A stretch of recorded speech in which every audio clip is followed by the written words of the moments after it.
বন্ধুরা, পাতলু একটা মেয়েকে খুব ভালোবাসতো। সেই মেয়েটাকে কিছুতেই বলতে পারছিল না, তখন একবার বলে দিল সাহস করে। এবার বলার পরে মেয়েটা বলল, ঠিক আছে তুমি যেটা বলবে সেটাই, তোমাকেও আমার খুব ভালো লাগে।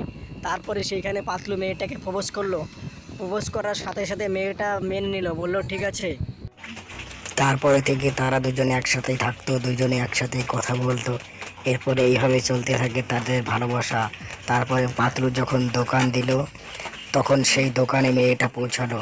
পৌঁছিয়ে বলল যে, পাতলু আমাকে কিছু সবজি দাও। তখন পাতলু দিয়ে দিল, বলল টাকা লাগবে না, নিয়ে যা। তারপরে এইভাবে পাতলুর মা জানতে পেরে গেল। পাতলুর মা জানতে পেরে গেলে পাতলুকে জিজ্ঞাসা করলো, পাতলু